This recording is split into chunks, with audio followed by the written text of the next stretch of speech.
எப்ப கொண்டு வந்து விட்டாலும் பில் அதிகமா போடுறாங்க. நம்மளால செலவு பண்ணி சலிக்க முடியல. புரியுதுங்களா? ஃபெயிலியர் மாலுங்கற என்ன மெக்கானிக் பார்க்க மாட்டீங்க.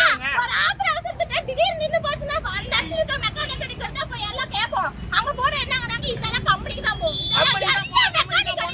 கம்பெனிக்கு தான் 10000 யார் விட்டு காசு.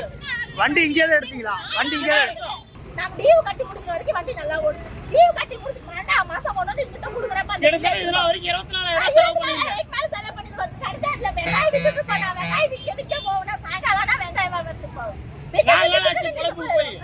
இவங்க என்ன சொல்றாங்க? என்னதான் சொல்றாங்க? இப்ப கொண்டாந்து கொடுத்தா நாங்க எல்லாம் அப்டேட் பண்ணுமா அப்டேட்னா என்னன்னு எங்களுக்கு தெரியல. கண்ணு முன்னாடி யாராவது காட்டுறாங்களா நாங்க இந்த வேலை செஞ்சோம்னு? யாருங்க நாங்க இருந்து பாக்குறோம்னா நீங்க பண்ணுங்க எங்க கண்ணு முன்னாடி பணம் போனா போயிட்டு போது நாங்க கட்டிட்டு சொன்னாலும் பண்ண நீங்க போங்க நாங்க பண்ணி தரேன்ங்கறாங்க. அதுக்கெல்லாம் புக் பண்ணி அது வரணுமாமா. அது எப்ப வரும் தெரியாது. அது வந்தா அடுத்த வாரம் வெள்ளிக்கிழமை தான் போய் கை வரும். அது வரைக்கும் நாங்க தொழில் பண்ணாம இருக்கோம். நாங்க எடுக்கிறப்ப என்ன சொன்னாங்க லோட் நல்லா வரும், லோடு தாங்கும், நல்லா மைலேஜ் கொடுக்கும், வண்டி உங்களுக்கு எந்த ஒரு இதுமே எடுத்துக்கிட்டு உங்களுக்கு எந்த ஒரு இதுமே கம்ப்ளைண்ட் வராதுங்க.